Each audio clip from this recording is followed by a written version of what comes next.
We had no idea we were starting something this large. We knew that we had the capacity to do something. It might not be much, but it would be something. I think none of us would have imagined that 25 years later we would be celebrating this event. I think the most important part for all of us is recognizing how much you are affecting a person's life. And it keeps expanding. Mano Mano, which means hand in Spanish, is an organization that Joan and I created back in 1994. Mano Mano is working in community development in Bolivia, focusing in the area of health, education, and economic development.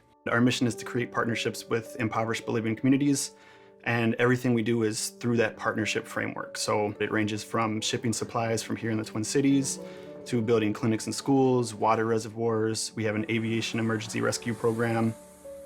It's really about the partnerships and working with communities on needs that they've identified themselves. Our initial intent was to recycle medical surplus from this country, as we knew that there was a lot that was being discarded here that people would be so elated to have in Bolivia. So we started looking for ways to collect that surplus and get it to Bolivia, where it really literally can make the difference between life and death for many patients there. So we didn't really start out with a big idea. We started with a small idea, and it grew organically as we saw that we would be able to take the next step, and then the next step, and then the next step. In a quiet neighborhood on the bluffs of the Mississippi, there is a hustling, bustling operation that literally saves thousands of lives each day. Meet Joan and Segundo Velasquez, the heart and soul of Mano a Mano Medical Resources. 25 years ago, we started the Mano a Mano organization collecting medical supplies and equipment. And literally, this is where people would come to drop off. We had a small garage. Soon the garage was filling up. We had a basement. Soon the basement was filled up. Kitchen, there were medical supplies items in the kitchen, in the bathroom, in the bedroom, and every place else, and then expanded outside. All of that medical cargo then would get shipped out of here to the Air Force Reserves, or on one occasion on a container that was parked right here, and along with volunteers, we would fill those trucks or containers to take them to the airport or to ship them to Bolivia. This is the main corporate office for Goodwill Eastern Sales Minnesota on Fairview Avenue in St. Paul, and we're back in the sorting and recycling area. We come here once a week with a team of volunteers to sort through all the medical supplies that Goodwill gets. We're looking for stuff that's going to be valuable to us.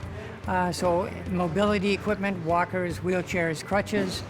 But we're also looking for any medical equipment. So anything from gauze to tubing to sometimes we find oxygen concentrators, which are very valuable.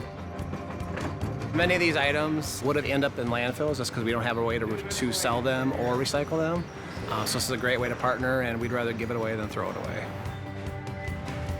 Mano Mano runs on volunteers. We have 2 paid staff people, and all the other moving around of supplies and packaging supplies is all done with volunteers. And if I didn't have those volunteers, I couldn't do my job.